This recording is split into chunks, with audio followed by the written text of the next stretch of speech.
All right, welcome to Hoops Tonight here at The Volume. Happy Monday, everybody. Hope all of you guys had an incredible weekend. We got a jam-packed show for you today. We are continuing our power rankings with number 8, the Los Angeles Lakers. We also have a mailbag for the tail end of the show. Today is NBA Media Day, so all sorts of different quotes are going to be floating around. We're going to kind of wait and put all of those together for our next episode. So our next episode, we will go into anything interesting from NBA Media Day. But today, again, mailbag at the end. Lakers off the top. Also, keep that in mind for mailbag questions for the Wednesday show. Drop any questions you have about anything related to Media Day, and we'll kind of stay centered around that on Wednesday. You guys know the drill. Before we get started, subscribe to the Hoops Tonight YouTube channel so you don't miss any more of our videos. Follow me on Twitter at _JasonLT so you guys don't miss show announcements. Don't forget about our podcast feed, wherever you get your podcasts under Hoops Tonight. And then keep dropping mailbag questions in the YouTube comments. We keep hitting them throughout the rest of the year. All right, let's talk some basketball. So, number 8, the Los Angeles Lakers. Little offseason recap for you guys. They lost Spencer Dinwiddie and Taurean Prince. They added Bronny James, a second-round pick that has some NBA potential, but I don't think he's good enough to be a rotation player yet. Probably a few years away on that front. Dalton Knecht was their first-round pick. Does some things at an NBA level right away. He's a lights-out shooter off the catch. On pretty high volume at Tennessee last year. He got 1.24 points per catch-and-shoot jump shot. It's really, really good. Has some scoring chops, too. Just like, scoring is a kind of a vague term that I use to describe anything that's kind of in between. So, like, if you imagine a driving layup or a finish off of a cut underneath the basket or a catch and shoot jump shot. Those are all shots that are more like play finishing types of moves, right? Scoring is like everything in between. Whenever the offense or the defense, I should say, is taking away the rim and taking away those catch and shoot threes, any sort of additional opportunity to score the basketball, I think kind of floats into that category, right? And to me, it's a combination of a bunch of different things. Audacity, you got to be crazy enough to take tougher shots. Creativity against good defense. There are like opportunities to take creative types of shots and angles of release and stuff like that in that mid-range area. Also at the basket when you're running into traffic. Athleticism, the ability to get to your spots. Footwork, which is the ability to actually get your body moving towards that spot and in there in a way that actually you can flow into a shot. That's a footwork element, right? And then touch, right? The actual ability to make shots.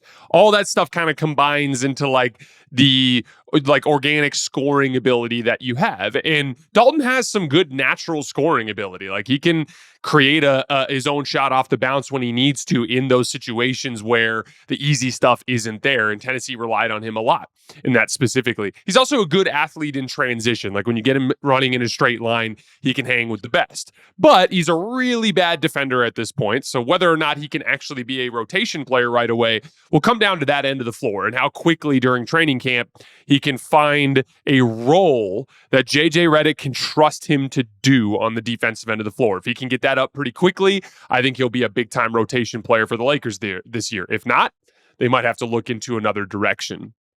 They also had a couple of interesting deals on the margins. They got Christian Koloko on a 2-way deal. Once upon a time, he was an exciting defensive center prospect, and the Lakers don't really have a center that can roughly approximate what AD does. Jackson Hayes is more of like an offensive-minded center, screen and roll guy. Christian Wood is more of like a scoring center, a pick and pop guy. So like neither of those guys are what I would consider defensive anchors. And so if Christian Koloko can give them some, a different look at that backup center position, that might be useful. And then Jordan Goodwin comes over on an Exhibit 10 deal. It's a training camp deal. The reason why I'm putting him in here is he's a stocky athletic guard. And this is a guard core that sorely lacks that specific archetype of guard. Like Jordan Goodwin can pressure the ball well. He's a physical defender. He rebounds well for a guard. He's kind of like a dirty work guy. And then in addition to that, he also shot the ball pretty well last year when he was open. Didn't shoot well when he was contested, but when he was open, he shot 39% on unguarded catch-and-shoot jump shots in Phoenix and 47% on unguarded catch-and-shoot jump shots in Memphis. So he kind of fits more of the mold of like a like a role player athlete guard. And on a team that doesn't really have that sort of player, I think that's a guy that might be an interesting dude to keep an eye on in training camp to see if he can't grab a roster spot. A couple other guys too. These guys were already on the roster, but that didn't play much last year. Max Christie just never got favor with Darvin Ham, so never got consistent opportunity. I expect him to get consistent opportunity this year. Jared Vanderbilt was just hurt all year last year. I expect him to get, hopefully if he's healthy, to be an addition to the team this year. Gabe Vincent was available for the postseason, but was kind of a shell of himself and was injured all year. So like just having those guys re-enter the rotation via health and opportunity are what I would consider to be basically like kind of changes to the roster compared to last year. Those are all minutes. All those minutes that Dalton Connect would play, all those minutes that Jordan Goodwin would potentially play if he made the roster, Max Christie, Jared Vanderbilt, Gabe Vincent, those are all minutes last year that were going to Taurean Prince, Spencer Dinwiddie. Like those are the types of Cam Reddish was getting a lot of those minutes too. Those are minutes that are going to be shifted towards different players this year. Now, looking at the Lakers and their outlook for this year, the strength of this Lakers team is their starting lineup. It's a seamless offensive fit with those five guys. Again, we're talking Austin Reeves, D'Angelo Russell, Rui Hachimura, LeBron James, and Anthony Davis, who JJ Redick has basically come out straight up and said, these are the guys I'm starting with, right? Makes a lot of sense offensively. You have these two really skilled guards with these two really versatile forwards that can function both on or off the ball, like screening and rolling or post up fulcrums. LeBron and AD can both attack out of the post. They can both attack in ISO situations, but they're just very versatile forwards that kind of counter what the skill guards bring. And then Rui Hachimura has kind of found his little niche as a master of weak side scoring, meaning like a lot of attacking and spot up situations. He got 1.16 points per spot up possession last year. That was in the 83rd percentile. He also scored on a cut 60 times last year, which was by far the most in his career to this point. Just, we kind of did a breakdown of this when we did our JJ Redick video the other day, but the gist of it is knocking down 3-point shots on skip passes, but also identifying when there are opportunities to cut along the baseline. And one of the other things you'll see that happens with the Lakers is if you've got, let's say you've got big, strong players in your starting lineup, where are the first two of them going? They're going to Anthony Davis and LeBron James. So Rui Hachimura is going to be guarded by your third best forward defender. And that usually is a player that Rui can look to attack in matchup situations. It was mixed results on that last year, but it was something that they went to quite a bit. The Lakers switched to that starting lineup on January 21st after not using it all season, not even for a single minute. That was one of the many things that went south for Darvin Ham last year. But from January 1st forward, that team with the starting lineup intact, so with all five players playing, they went 23-10. That's a 70% win percentage, or another way of looking at that is a 57 win pace. As a team overall, including the games where guys missed time, they went 26-13 from January 21st on. That was the fifth best record in the NBA, and they were third in offensive rating behind only Boston and Indiana. So really scored the basketball well, really found their groove as a basketball team last year. The Lakers were also one of the best teams in the league in high leverage matchups. So whenever they played really good teams, so the teams that were in the top 10 in point differential, they had 17 wins against teams in the top 10 in point differential. That was tied for the most in the NBA with the Boston Celtics. They also had the sixth best net rating in games against teams that were in the top 10 in point differential. So when they needed to get up for good teams, LeBron and AD were always great. The role players stepped up, and they actually were very successful against the NBA's best last year. Now, the season obviously came to an end in the first round. They had a weird playoff series against the Denver Nuggets. Very different from the series 2 years ago. The series 2 years ago, it was like the Lakers were hanging on for dear life, but they would somehow just kind of keep it close, and then Denver would just consistently out-execute them at the end of the game, right? This year was much more of like the Lakers actually controlled the series. They led for the vast majority of the time in the 5 games. They led for, I can't remember the exact percentage of the time, but it was like 3/4 of the series they led. And then just in clutch time, the Lakers could not get a stop. They gave up a 163 offensive rating in clutch situations to the Denver Nuggets. Jamal Murray hits 2 game winners, and Denver dispatches them in 5. So it's kind of a weird series because Denver wins in 5, which is kind of what most people saw happening before the series, but the Lakers were way more competitive in that series. And I actually thought in a lot of ways led to some of the wear and tear just with their paint onslaught that kind of led to them eventually running out of gas in that Minnesota series. So the Lakers have a strong foundation. They have 2 of the top 10 players in the league. They were great offense for the second half of the year. Devastating paint attack. They were second in points in the paint per game, which is interesting because LeBron is the only player on that team that really drives to the rim. But it's a great example of how you don't need to drive to get paint attempts. Like posting up is a way to get paint attempts, rolling to the rim, cutting to the rim, offensive rebounding. Those are all these different ways you can get rim attempts, right? Now, the Lakers, it was mostly cutting, rolling, and posting. But they use those 3 things to get a lot of shots in the paint. But the Lakers have some major weaknesses, and there are 3 of them that I want to get into today. First of all, the starting lineup does not have a professional 2-way player next to LeBron and AD. D'Lo is incapable of filling an on-ball defensive role, and he's mediocre at best off the ball. So not a whole lot you can do with him defensively. Rui is pretty much bad at everything on defense. He doesn't rebound well for a forward, which is disappointing because he's bigger and stronger than a lot of players at his position. Doesn't rebound well. He does not chase perimeter players around very well. And then if you need him to defend bigger players, he's not really good at actually using his strength defensively. Gives ground too easily instead of holding his ground and absorbing contact, which players will just go right at him and get a lot of and ones and stuff like that. Ruiz just doesn't really know how to use his physical gifts on defense yet. I think he's a pretty bad defender at this point in his career. Austin is solid. He does his job. He competes, but he's currently slotted as their primary point of attack defender. He is guarding the other team's best guard every single night, and that's just not a smart way to use Austin. And that's the main reason why they couldn't get stops against Denver. They actually did a good job in the large sample. That lineup, the starting lineup, had a 110 defensive rating and almost 400 minutes in the regular season. That's a solid defensive rating. They defended Denver well statistically. They held them below 114 points per 100 possessions. Against a team like Denver, you're holding them well below their typical offensive output. That's solid, but it was mostly fool's gold in the large sample because AD was just cleaning up a lot of messes and helping keep the metrics down a little bit. And it's a reminder of why metrics in the large sample can only mean so much. Metrics in the large sample will help us understand some concepts, but at the end of the day, we have to look at what actually is going on the floor to see where the specific matchup weaknesses are. And that's the thing is whenever Denver needed to score, they were immediately able to comfortably get wherever they needed to get on the floor and get a good look. That's why they had that 163 offensive rating against the Lakers in clutch situations. Even further, going beyond the Denver matchup, they always struggled against teams that had a lot of perimeter speed.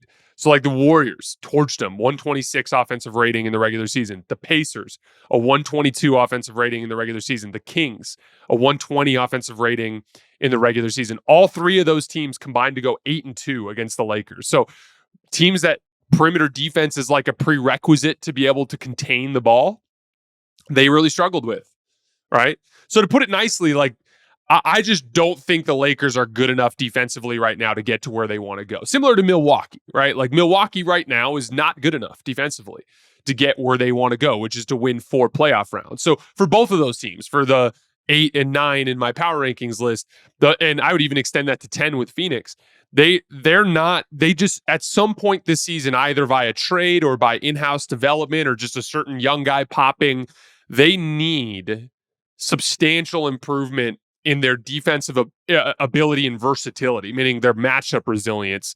All 3 of those teams need to. Now, for the Lakers specifically, I think it's more so going to be via trade, but we will get more into that later. Second major weakness. Can they withstand an injury to Anthony Davis?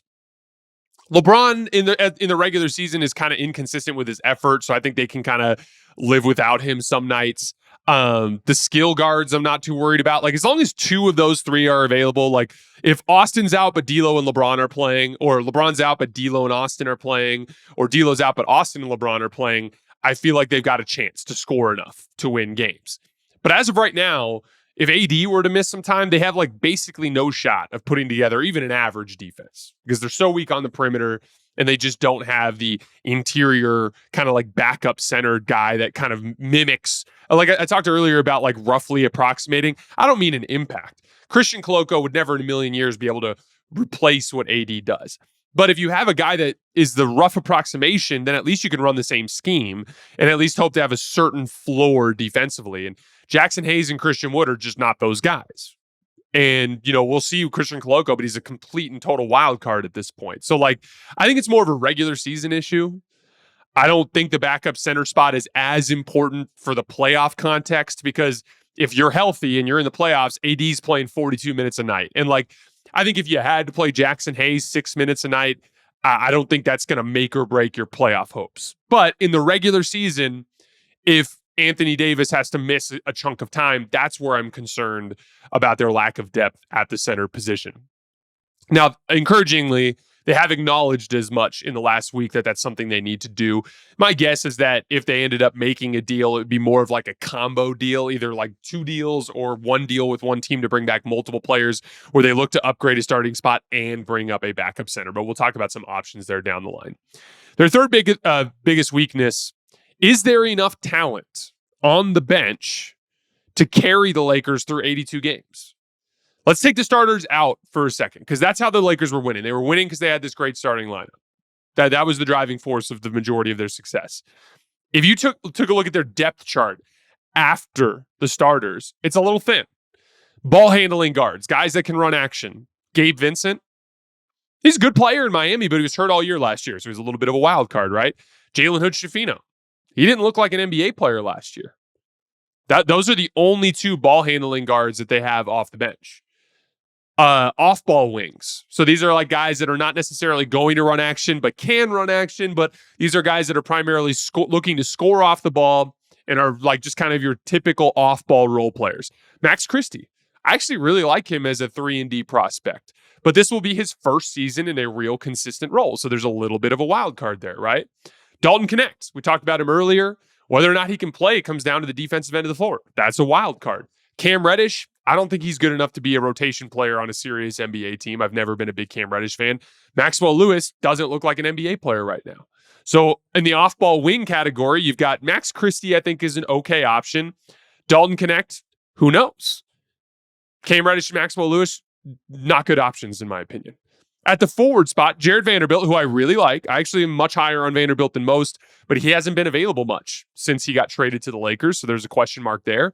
And that's it. There's not another bench forward. I mean, in theory, you could play Christian Wood as a bench forward, but that's only in specific matchups, and he brings his own issues. And then you have 3 backup centers. You have Jackson Hayes, Christian Wood, and Christian Coloco. So how many of those guys are reliable NBA rotation players? Let's be optimistic. I think Max can. I think Max can guard bench guards and be a functional offensive player off the bench. I think Max is fine. I think Gabe is fine as a bench guard. Gabe and Max, 2 good options. Vando, when he's healthy, I think is a solid bench rotation piece. I even think Vando could start in place of Rui. I would start him in place of Rui if Vando was actually healthy. I think it gives more balance to that lineup. We'll talk more about that in a minute. But those are the only 3. So I've got my 5 starters that are rock solid. I like that as a regular season unit. We could talk about their limitations in the playoffs we have, but I think if those 5 guys are healthy, I think they're going to stay afloat in the regular season and win enough games. And I have a prediction there that I'll talk about in a minute. But after that, I've got 3 iffy next guys, right? Gabe, Max, and Vando for various reasons. Health for Gabe, health for Vando, youth for Max, but those are my 3 best guys coming off the bench. And then I've got a lot of question marks. So a couple of specific things that would go a long way towards giving them a little bit more resilience are if Dalton Connect could prove himself to be a useful rotation player right away, that would be huge. Jalen Hood-Schifino, if he could demonstrate why he was a first-round pick to begin with, that would be huge. And then Christian Coloco, if he can give you a legitimate backup center that can be a defensive anchor, those are 3 things that would go a long way towards swinging the Lakers' bench talent. Because then you look at it and it's if Dalton Connect can defend, if let's say 2 of those 3 pop, Christian Coloco gives you a legitimate defensive-minded backup center that's athletic and gives you a little bit of consistency there, and you have Dalton Connect prove playable, and then Max, Vando, and Gabe all pan out, then you've got 10 good players. Now you got something that you can work with, but there's definitely quite a bit of a swing factor at play in the Laker bench. There's a lot that could go either way there. TD Tutty taking it to the house, in for 6, whatever you call a touchdown. One thing's for sure. Touchdowns matter more at DraftKings Sportsbook, an official sportsbook partner of the NFL. On the ground, in the air, from the special teams or defense, we don't care how they score them. We want to bet on touchdowns, and DraftKings Sportsbook is delivering. Ready to place your first bet? Try betting on something simple like picking a player to score a touchdown or how many TDs will be in a game. Go to DraftKings Sportsbook app and make your pick. The game I have my eye on this week is Ravens-Cowboys. I think both teams need that game badly. I'm a Cowboys fan too. Very predictable start to the season for the Cowboys, but I'm really, really excited for this weekend. Ready to do a touchdown dance of your own? New DraftKings customers bet $5 to get $200 in bonus bets instantly. Score big with DraftKings Sportsbook, the number one place to bet touchdowns. Download the DraftKings Sportsbook app and use code HOOPS. That's HOOPS. That's code HOOPS for new customers to get $200 in bonus bets when you bet just $5. Only on DraftKings. The crown is yours. Before we look a little bit more big picture, where can JJ Redick help this team? So I put down two specific things that I want to talk about. One, regular season attention to detail. The Lakers were really good in big games against good teams last year, but they routinely dropped games against mediocre teams. They had specific bad stretches of basketball, like I talked about in the large sample, that stretch in late December, early January, where they went 3-10. They in the December-January stretch, they lost to the Spurs once. They lost to the Chicago Bulls. They lost to the Brooklyn Nets. They lost to the Utah Jazz. They just dropped a bunch of games to bad teams. But even within games, they had some bad habits. Like they had some bad stretches where they'd let go of the rope for 2 or 3 minutes and just stop doing anything that they're supposed to do on both ends of the floor and then promptly blow a 15-point lead or promptly go from a competitive game to now you're down by 15. This was especially bad at the end of quarters where they would end of the second or end of the first quarter, end of the third quarter. You would just see the Lakers be in good spots and then they would just immediately drop a bunch of their advantage that they gained over the earlier portions of the game. That was an issue. And that was on Darvin Ham, in my opinion. Darvin had a very relaxed, big picture attitude about everything. He let a lot of shit go throughout the season when he should have been holding guys more accountable. And so I think that we're going to see a sharper Lakers team, a more disciplined Lakers team this year under JJ Redick. And then the second big piece is optimization of talent. I think JJ is going to bring some specific improvements on the offensive end in terms of spacing and shot diet. For spacing, Anthony Davis, I think, is going to take more jump shots. JJ Redick, this was actually one of the quotes from Media Day. Anthony Davis said that JJ wants him to take more jump shots. But those of you guys who remember the Zach Lowe interview, JJ actually said to Zach Lowe that he has a theory about why Anthony Davis hasn't shot the ball very well. And he said he would share it with Zach down the line if it works out. I think what JJ's referencing there is attempts. I think he just thinks that Anthony Davis doesn't take enough jump shots to be a good jump shooter. I tend to agree. I think Anthony Davis needs to take more jump shots to be in rhythm, and I think JJ forcing him to take more jump shots will go a long way. Two other things on the spacing front. 3-man action. JJ's a big believer in running action. 3-man action is just, instead of running a ball screen, have another element to the ball screen. For instance, a double drag where you have 2 guys at the ball screen. One guy roll, one guy pops. A ram screen where someone screens down for the big before he comes up to set the screen, so you get more separation between the screener and the screen defender before the action. Spain pick and roll where you have a shooter back screen for the roller as he's rolling to the basket. These are all dribble handoff actions like Chicago action or just any like pistol, anything that's going to bring 3 players into an interchange makes it harder for the defense to guard at the beginning of a possession, right? Especially teams that like to switch. It's just harder to switch a 3-man action than a 2-man action. But there's a third element to the spacing piece, which is off-ball. Off-ball screening and cutting was something that the Lakers did better last year than they have in years past, but something that they still have a good amount of area for improvement, specifically with shooters relocating. Like, they got good at baseline cuts with whichever screener was not involved, whether that was Rui or it was LeBron or it was AD, that sort of thing. But even beyond that, just not having guys stand off the ball would go a long way towards making them harder to guard. So between AD being more of a jump shooter, more 3-man action, more off-ball screening and cutting, I think those things will go a long way to loosen things up for their spacing. And then their shot diet. Just a more deliberate process of hunting quality rim attempts and quality catch and shoot attempts. The Lakers were an excellent three-point shooting team after the lineup change in late January because they got great looks. They got a ton of shots at the rim and then easy catch and shoot shots after that. But they were still 26th in attempts, overall three-point attempts. So they could turn a few of these mid-range shots, a few of like the D'Lo mid-ranges, a few of the Austin mid-ranges, a few of the LeBron and AD mid-ranges into rim attempts and quality catch and shoot looks. That could just help an already good offense get a little better, just squeeze a little bit more out of that sponge, if that makes sense. So everything for the Lakers and their ultimate potential, though, will come down to whether or not they hit on a midseason trade, in my opinion. I think they're actually going to be fine in the regular season if they stay healthy. Here's my big prediction for the Lakers. If LeBron and AD are both healthy again, meaning if they both play 70-plus games, I think the Lakers are going to win 50-plus games. I'm a big believer in the starting lineup. Their offense is legit. It's low on variance. Like, they attempt a ton of shots in the paint, and they attempt quality threes off of that. So they don't take like a ton of really difficult jump shots that can wildly oscillate back and forth in efficiency. The Lakers shot 40% from three after the lineup change. That was the second best mark in the league over that span, while being the second best paint offense. I think that their paint attack and the way they play off of that is really reliable. I trust their offense. Here's a basic stat to put that together for you guys.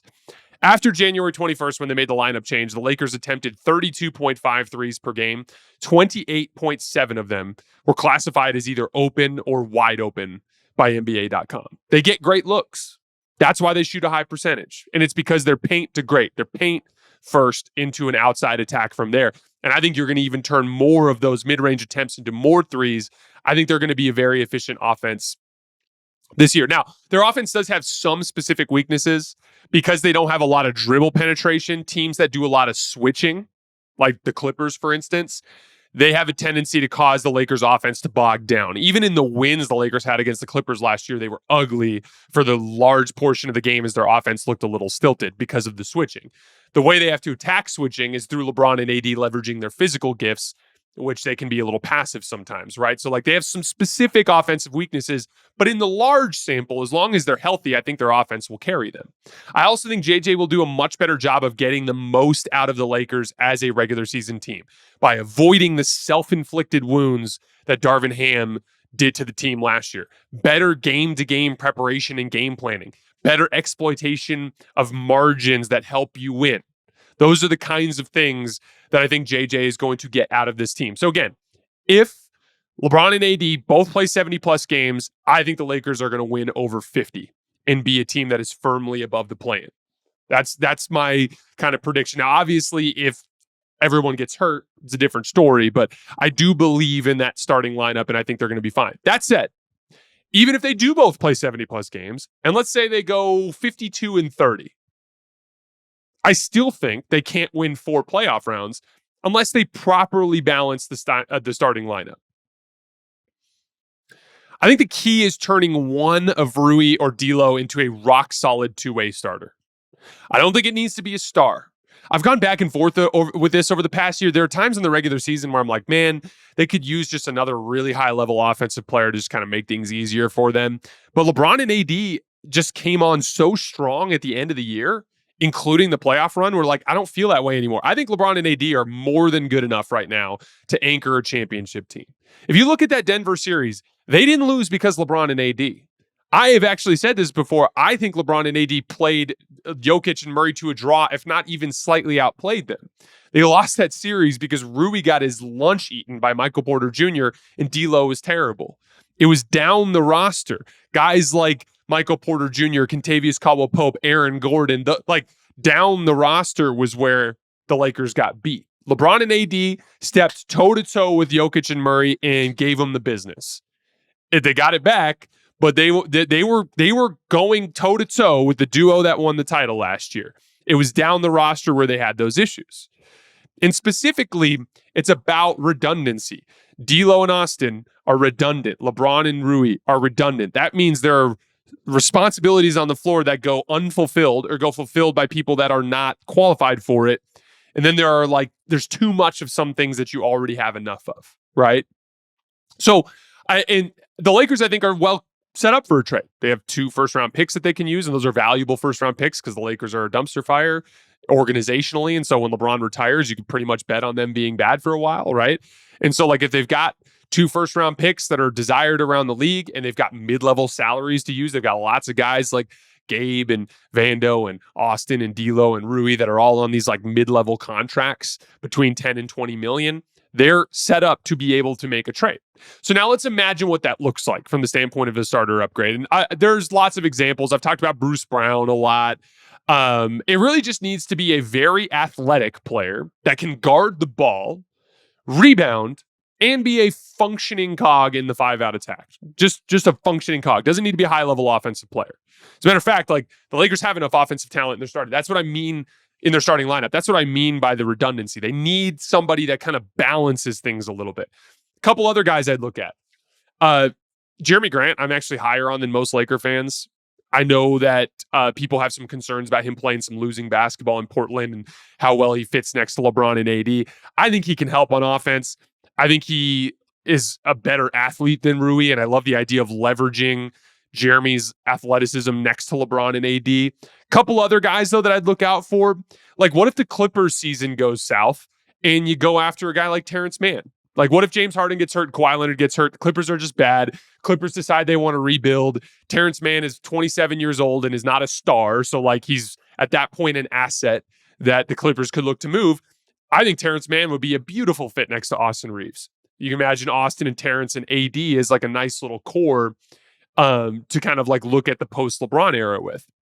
Not to mention he could help you in the short term as a potential ceiling-raising move. Another guy like that, if the Warriors season goes south, I like a guy like Andrew Wiggins at the 3 next to LeBron James and Anthony Davis. Once again, that can guard the other team's best player and kind of layers athleticism on top of what LeBron and AD bring to the table. I don't think that would happen unless the Warriors went south, but those are a couple of different things that you could keep an eye on. There are lower level moves you can look at too. Like, I wouldn't be surprised if a team like Minnesota decides that they want to offload one of their guards. I wouldn't be, now that they've brought in Dante DiVincenzo and they have Nickeil Alexander-Walker already as kind of like a backup guard.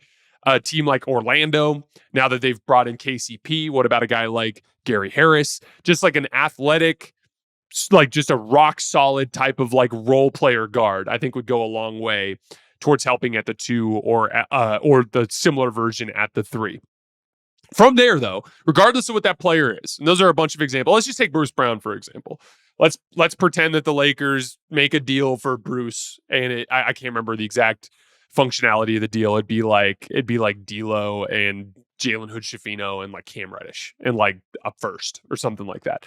Let's say you make that deal.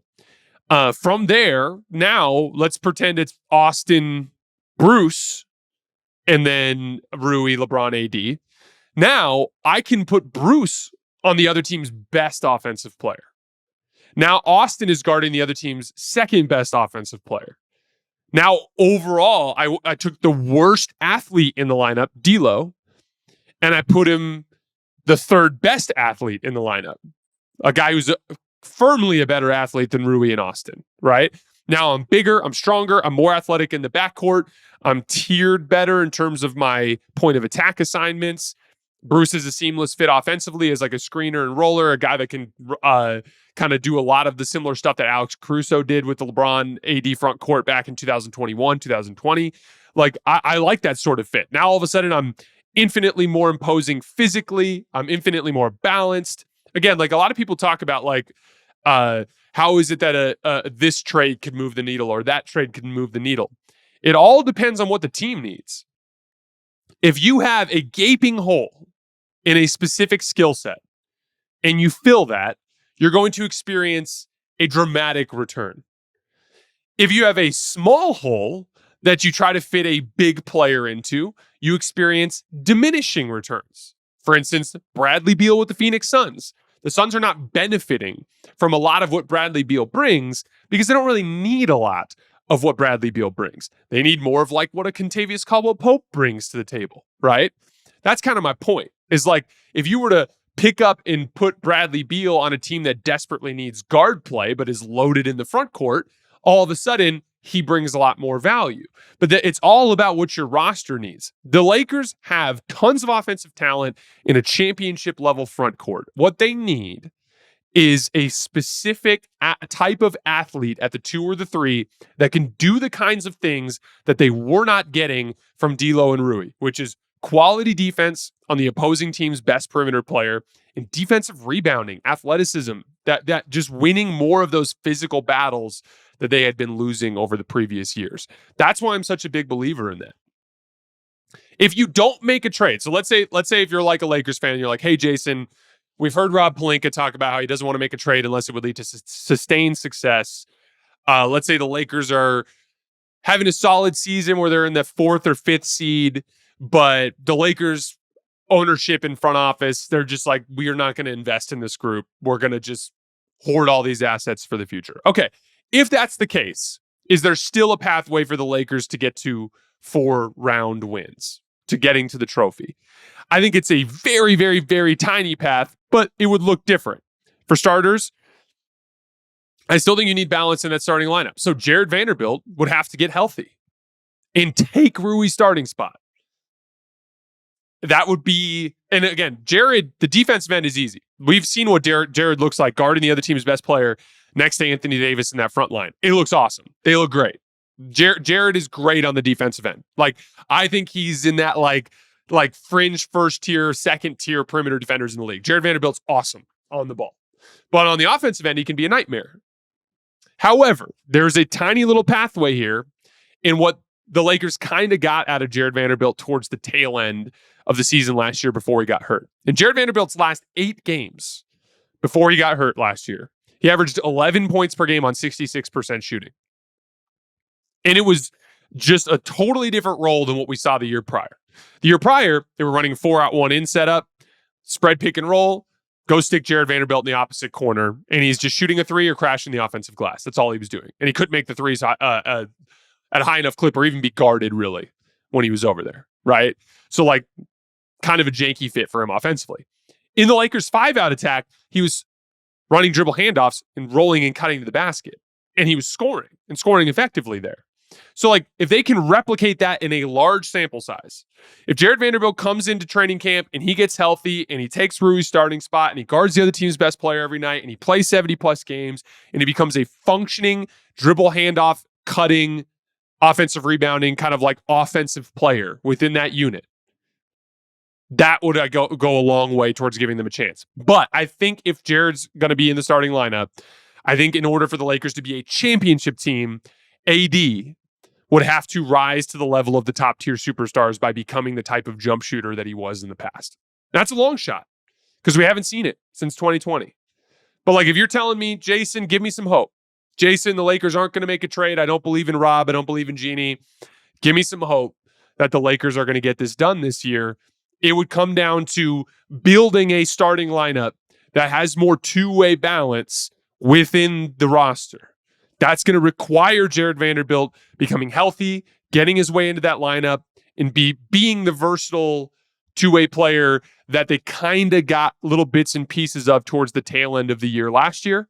And then Anthony Davis just needs to become one of the top-tier offensive players in the league by building up a jump shot. Long shot.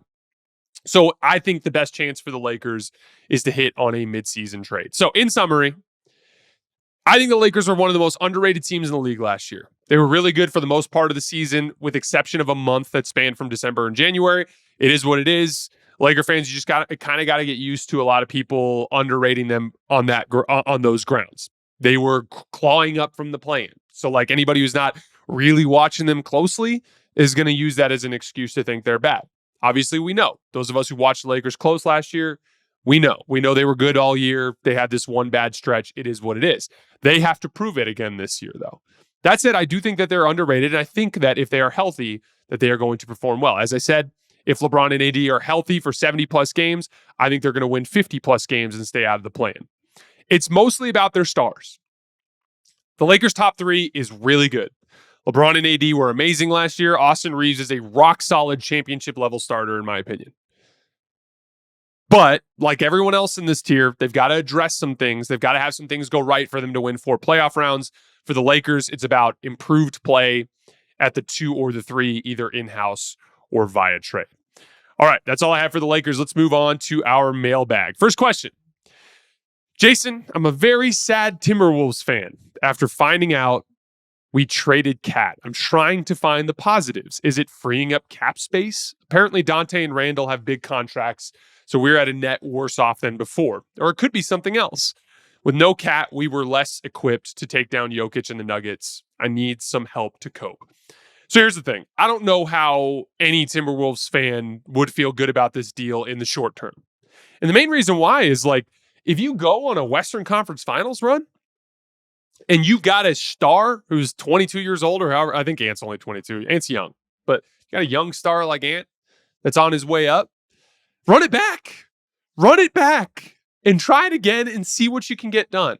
That's what any team would do, right?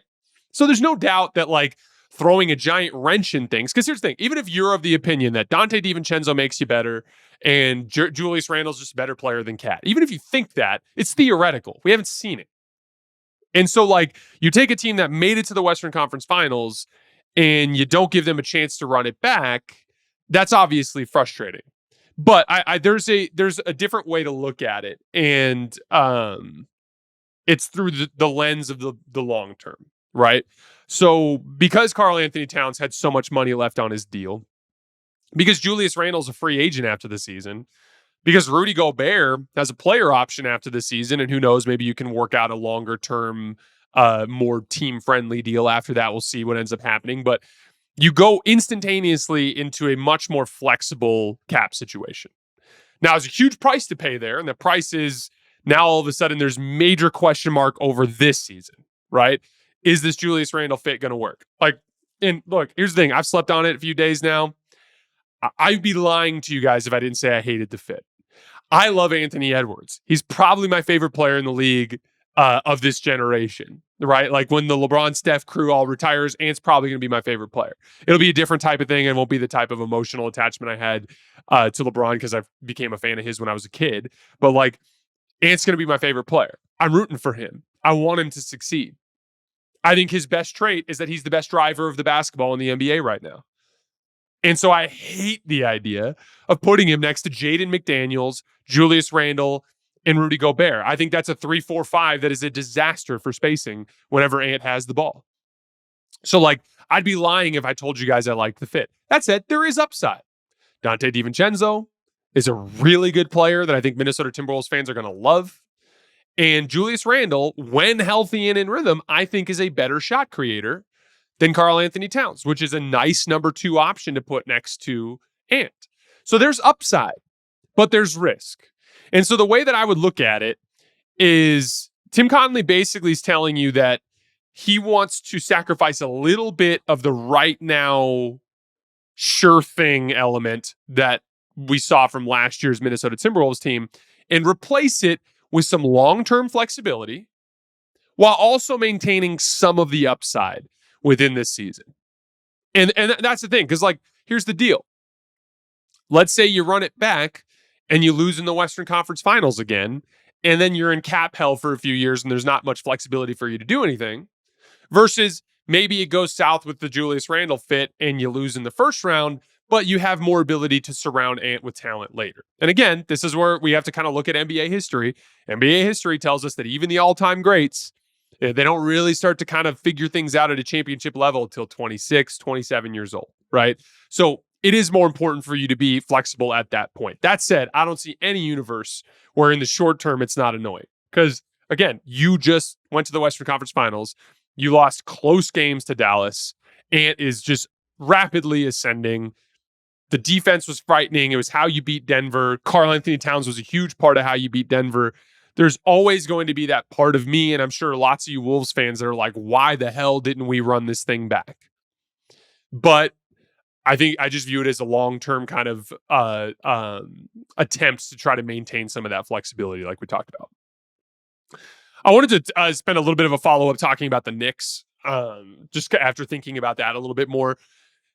How do you put together a lineup without Dante DiVincenzo and with Karl Anthony Towns on the floor and with Mitchell Robinson kind of like out of the equation for now, but potentially rejoining the equation? There's a couple different options that they could go with. I talked about Deuce McBride in the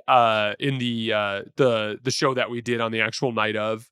Another way to look at it would be Josh Hart potentially playing at the 2. I don't like him at the point of attack as much as Deuce McBride. You could also kind of flip that and kind of have Mikal Bridges functionally operate as your 2, guarding the other team's best guard, and then have Josh Hart function more as a 3. You could also size up. Like, you could go with Precious Achiuwa at the 4 and put him next to Cat with OG and Mikal Bridges. Now you're just huge and rangy and athletic. I think that there's even a version of this when Mitchell Robinson comes back where you just go big. There's been a lot of like people talking about like, oh, Cat as the rim protector, this isn't going to be enough, blah, blah, blah, blah. And it's like, if you're good enough on the perimeter, I think that's not as big of a deal. But the other element of it too is, what if you had a big look? Like, what if you went with Karl Anthony Towns at the 4, Mitchell Robinson at the 5, kind of like what Minnesota was using him as, and you have this massive look. And look, there are going to be lineups or matchups where you need more perimeter speed and that doesn't work. But like, I'm a big believer in championship teams need to have multiple looks. You need to have versatility. You need to be able to play a 2 big lineup. You need to be able to play a 3 guard lineup. You need to be able to have different looks that you can go to depending on what the game calls for. And so like, as far as the Knicks go, like, to me, having Karl Anthony Towns at the 4 or the 5, those are good problems to have because of all of the upside that Cat brings at a position group where you were originally very thin. But again, there's a bunch of different looks that they can go with, but those are just some examples. All right, let's look at I've got 2 more questions for you guys. I got a Bucks one and then a Celtics Jason Tatum question. Dude, if you drop the Bucks in the West, they would be the 4th best team and it wouldn't be close. The West is overrated. The Mavs got destroyed in the finals and they took care of the now weakened Wolves. Other than those teams, the Nuggets and the Thunder are okay. Blazers, Spurs, Warriors, Lakers, Clippers, Rockets, Pelicans are all terrible with 0 chance.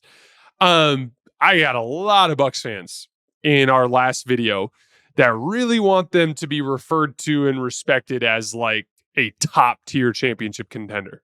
Guys, the Bucks won 49 games last year in the East with Dame and Giannis both playing 73 games. Like, I can't in good conscience on a couple of veteran minimum signings bump up a 49-win team to like top tier championship contender. And as far as the West-East thing, I've said this before, but the West was 650 and 580 versus the East head-to-head last year. They were 70 games over 500 head-to-head against the East. The West was so much better than the East. It was not close. I don't even know how that's arguable at this point. Like, and again, like the Bucks played in the substantially easier conference where you got to play legitimately terrible teams 3 and 4 times in the season and won 2 more games than the Lakers. They were with Dame and Giannis both playing in 73 games. Like, I'm a believer in the Bucks upside. I think they have potential to enter into the top tier contender tier if a bunch of things go right for them this season. But in my opinion, it's irrational to look at what we saw last year and think that they're one of those top teams in the league. It just, I'm rooting for it. I want Dame to have a big bounce back year. I want Giannis to play like an MVP. I want DeLon Wright to pan out. I want Gary Trent Jr. to pan out. I want Taurean Prince is a good player. I think Bucks fans are going to like him. There's a lot of upside there, but it's upside. It's theoretical. The reality is Dame and Giannis played 73 games last year and you won 49 games in a very weak conference. So like, that's why right now the Bucks are just like the Lakers, just like the Suns, just like everyone else. There's potential. There's a lot of good that could happen, but it hasn't really materialized to this point. That's what this kind of group of teams is, if that makes sense. Last question, and we'll get out of here for the night. What criteria do you believe Jason Tatum has to meet to be the MVP? In recent years, they've shown that being the best player on the best team is not enough. And I personally believe that his highest value is in versatility. With that being said, he's most likely not going to average 35 like Luka Embiid. So what type of season do you foresee him needing to attain that award? That's what he would have to do. I mean, the thing is like, whenever you are, like, there's like 3 different criteria that I've always used for my kind of interpretation of MVP. And I think it kind of loosely follows the way most media members look at it. But it's like, who's the best player in the league? who's the best player on the best team in the league, and then like who's the most valuable, like who's specifically like driving the engine, so to speak. And the problem is like Tatum's going to get hurt in two of those categories. Like nobody thinks he's on the tier of the top best players in the league, and nobody thinks he's specifically driving the Celtics bus because of how much talent they have. So like in order for him to win the court of public opinion in terms of like winning over the voters, I shouldn't even say public opinion, media opinion, I think it would require him having a dominant season. He would need to look like one of the best players in the world while he's playing in the games. Then the Celtics would have to win over 65 games. At that point, I think there would come a point where people would be like, this is undeniable. This guy's playing like one of the best players in the league. This is the best team in the league. But the thing is Jason Tatum more or less plays like a second-tier superstar most of the time. And that sort of thing on a dominant team is just not going to win MVP votes. And so like it is what it is. But like if it was purely just who's the best player on the best team, you're right, he'd be in the driver's seat, but that's just not how it works. And so like if Tatum goes out this year and he just crushes from start to finish and hits a bunch of clutch shots and averages 32, 10, and 6 and just kicks everyone's ass all year, I think there's a good chance that he wins MVP. But it's just, that's kind of unrealistic even within the scope of what the Celtics are trying to accomplish. They're very talented. They've got a ton of good players. They don't need Tatum to average 32. And so the best, here's the thing.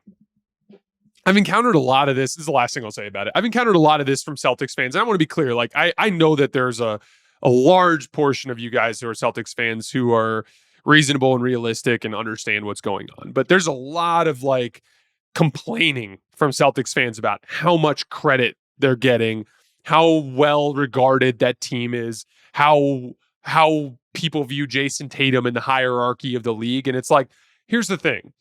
Who cares what anybody else thinks?